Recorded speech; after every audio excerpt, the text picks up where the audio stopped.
144 वर्षों बाद लगने वाले ऐतिहासिक महाकुंभ 2025 में आस्था का अद्भुत नजारा देखने को मिल रहा है।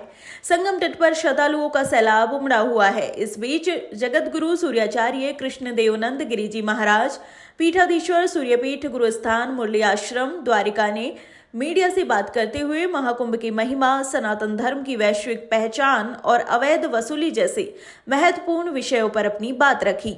महाकुंभ के 4 शाही स्नान पूर्ण हो चुके हैं और 5वें स्नान की तैयारियां जोरों पर हैं।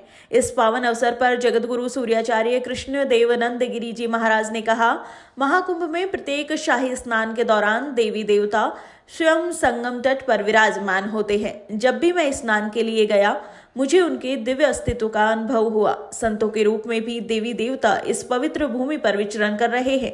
उन्होंने आगे कहा कि सनातन धर्म ही दुनिया का सबसे पुराना और शाश्वत धर्म है, जिसकी जड़ें पूरी दुनिया में फैल रही हैं। मैंने अब तक 25 कुंभ स्नान किए हैं, लेकिन इस महाकुंभ की ऊर्जा और दिव्यता अलग ही है। पूरी दुनिया भारत की सनातन संस्कृति की ओर आकर्षित हो रही है। विदेशी साधु संत भी सनातन धर्म को अपना रहे हैं, जो इस बात का प्रमाण है कि सत्य सनातन ही है।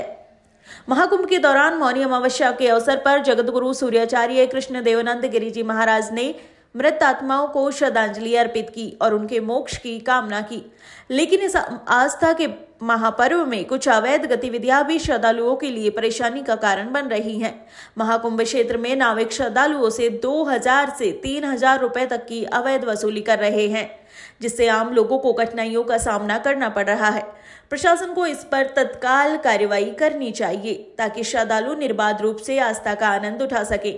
महाकुंभ के दौरान करोड़ों श्रद्धालुओं की सुरक्षा और सुविधा सुनिश्चित करने के लिए प्रशासन व्यापक इंतजाम करने का दावा कर रहा है, लेकिन अवैध वसूली जैसी समस्याएं एक बड़ी चुनौती बनी हुई है। महाकुंभ सिर्फ एक धार्मिक आयोजन नहीं, बल्कि आस्था, संस्कृति और परंपरा का महापर्व है, जहां एक और ये सनातन धर्म की महिमा को वैश्विक स्तर पर स्थापित कर रहा है, वहीं दूसरी ओर अवैध वसूली जैसी समस्याएं प्रशासन के लिए गंभीर चुनौती बन गई हैं। अब देखना होगा कि प्रशासन इस मुद्दे पर क्या कदम उठाता है और श्रद्धालुओं को निर्बाध रूप से आस्था के इस महापर्व का हिस्सा बनने का अवसर कैसे प्रदान करता है। नेशन 27 के लिए प्रयागराज से बीपी यादव की रिपोर्ट। देश के प्रधानमंत्री की योजना और योगी का करबद्ध कार्य, इसकी तुलना करना गलत है।